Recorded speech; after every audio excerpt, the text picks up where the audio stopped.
नमस्कार दोस्तों, मेरा नाम है अनिल वाजपेयी और आप देख रहे हैं मेरा यूट्यूब चैनल।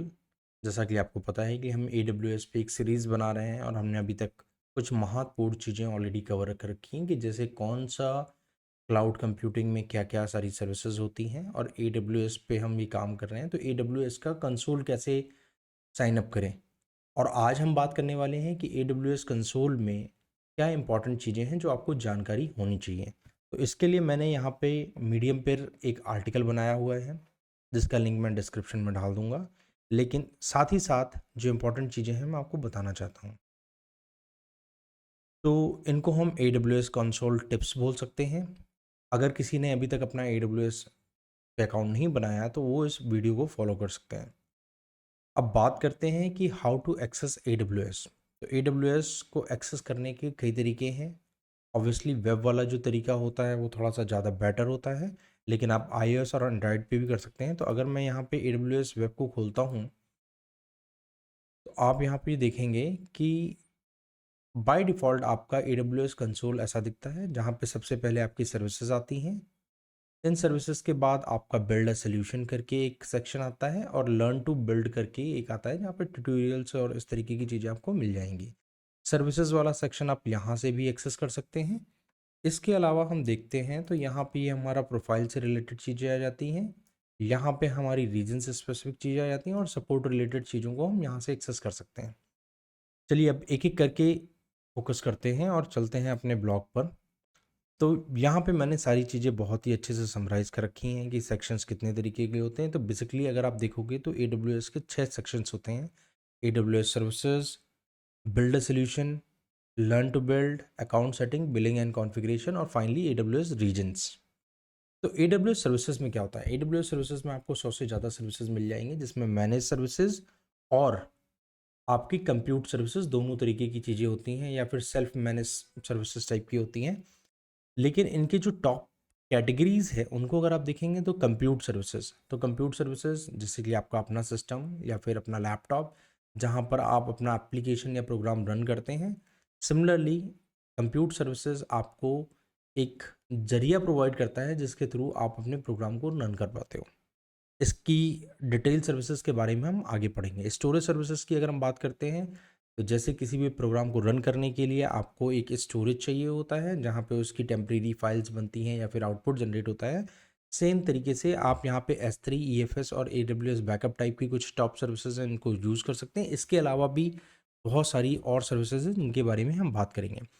डेटाबेस सर्विसेज के बारे में अगर हम बात करते हैं तो इनके पास RDS, DynamoDB और भी कई तरीके के डेटाबेस है। RDS जहाँ पे हम ओरेकल माइस्क्वेल टाइप के डेटाबेस की बात करते हैं और उनके लाइसेंस वगैरह की कॉस्ट हमको बियर करनी पड़ती है। लेकिन DynamoDB इनका मैनेज सर्विसेज का पार्ट है जो कि आपका कंप्लीटली डेटा आपको सेव और रिट्रीव करने पे फोकस करना है। आपको उसकी मैनेजेबिलिटी या स्केलेबिलिटी पे फोकस नहीं करना है, वो AWS आपको अपने आप से प्रोवाइड करके देगा।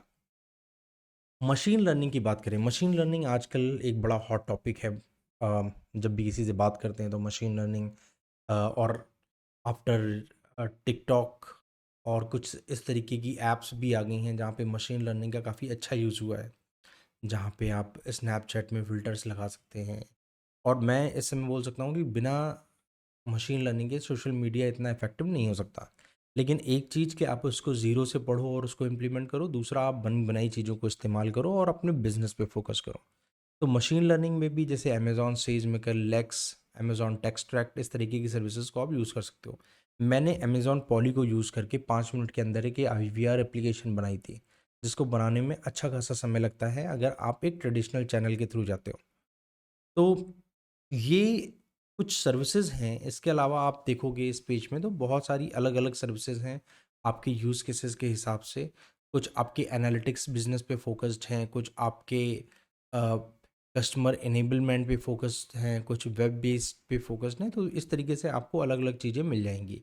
अब नेक्स्ट सेक्शन की अगर हम बात करते हैं तो बिल्ड अ सॉल्यूशन। अगर आप AWS में नए हैं, आपको ये सारी सर्विसेज के बारे में अच्छे से जानकारी नहीं होगी, लेकिन आपको अपना एंड रिज़ल्ट पता होगा। तो एंड रिज़ल्ट पता है और आपको कोई तरीका ढूँढना है, तो आपको बिल्ड अ सॉल्यूशन वाले सेक्शन पे ज़रूर देखना चाहिए कि क्या कोई ऑटोमेटिक वर्कफ़्लो या विज़ार्ड वहाँ पे अवेलेबल है, जो आपका काम आसान कर सकता है। जैसे अगर मैं कुछ टॉप वर्कफ़्लोज़ की बात करूँ, तो launch a virtual machine, virtual machine EC2 based है जो कि आपका कंप्यूट सेक्शन के अंदर आता है और इसको आप 2 से 3 मिनट में बड़ी आसानी से स्पिन कर सकते हो। बिल्ड अ वेब एप्लीकेशन, अगर इसको आप देखते हो, आप 6 मिनट के अंदर एक एप्लीकेशन बना सकते हो और उसको लॉन्च कर सकते हो। सिमिलरली रजिस्टरिंग अ डोमेन, अब आपको GoDaddy, HostGator या इस तरीके के किसी प्लेटफॉर्म पे जाने की ज़रूरत नहीं है। क्लाउड प्रोवाइडर आपको ये सारी चीज़ें बहुत ही आसानी से अवेलेबल कराते हैं जो कि आपके मिलियंस ऑफ यूज़र्स को किसी भी पल पे, किसी भी मोमेंट पे सपोर्ट करने के लिए रेडी रहते हैं। अब अगर बात करते हैं लर्न टू बिल्ड, आप देख रहे हो कि यूडमी से लेकर के कोर्सेरा से, इवन यूट्यूब से, मैं खुद भी एक चैनल चला रहा हूँ जहाँ पे यूट्यूब से जुड़ी जानकारियाँ आपको मिल रही हैं। लेकिन इसके अलावा अगर आप प्रोडक्ट ओनर से डायरेक्टली उनके प्रोडक्ट के बारे में जानकारी चाहते हो तो लर्न टू बिल्ड के सेक्शन में आप जा कर के सारी जानकारी आसानी से उपलब्ध हो सकती है।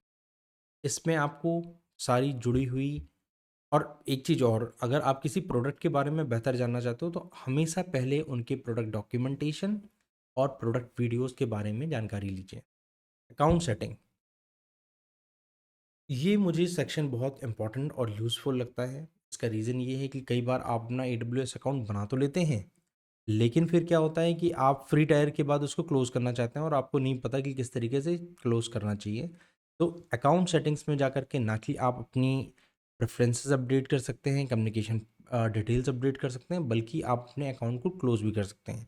साथ ही साथ अगर आप यूएस पैरामिलिट्री या यूएस गवर्नमेंट के किसी प्रोजेक्ट पे काम करते हैं और आपको AWS का अपना रीज़न चाहिए, तो उसके लिए भी आप अकाउंट सेटिंग्स में जा कर के एक ऑप्शन आता है जिस पे आप यूएस गवर्नमेंट के क्लाउड को स्पिन कर सकते हो।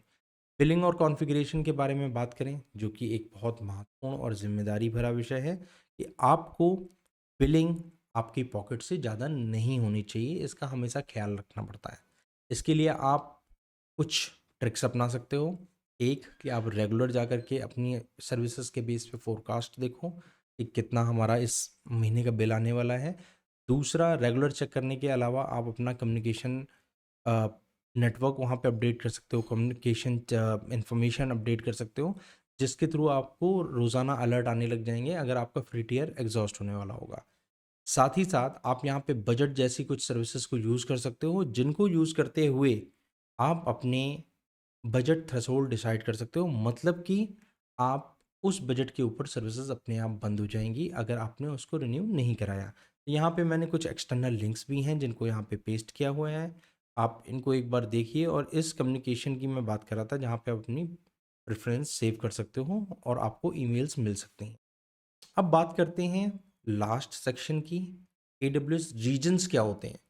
तो AWS, जैसे मैंने आपको पहले अपने कुछ सेशंस में बताया कि ये फिजिकल डेटा सेंटर्स होते हैं, लेकिन साथ ही साथ ये अक्रॉस ग्लोब फैले होते हैं। अब जैसे फेसबुक है, फेसबुक का अगर यूएस में उन्होंने डेटा सेंटर बनाया तो इंडिया वाले लोगों को इतनी आसानी से डेटा तुरंत अवेलेबल नहीं होगा, तो वहाँ पे उनको क्या करना पड़ता है, मल्टीपल रीजन्स में अपने डेटा सेंटर प्लान करने पड़ते हैं और उनको सिंक करना पड़ता है, ताकि अगर मैं इंडिया में बैठ करके कोई फीड देख रहा हूँ और मैं यूएस जा करके कोई फीड देख रहा हूँ तो मुझे न ऑलमोस्ट रियल टाइम वो सारी चीज़ें दिखनी चाहिए।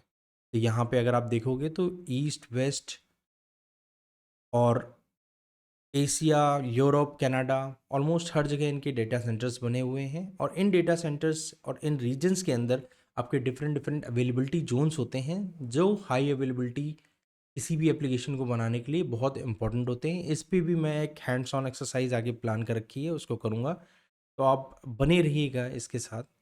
और अगर आगे जा कर के मैं बात करूँ तो अब चालू होता है हैंड्स ऑन सेक्शन। तो हैंड्स ऑन सेक्शन में हम आगे चल कर के एक एक सर्विसेज के बारे में पढ़ेंगे, उनका हैंड्स ऑन करेंगे और सीखेंगे। अगर आपको लग रहा है ये वीडियो आपके लिए फ़ायदेमंद है तो आइए इसको सब्सक्राइब करिए और अपने दोस्तों के साथ शेयर करिए और इस कम्युनिटी को आगे बढ़ाइए। थैंक्स फॉर वॉचिंग, धन्यवाद।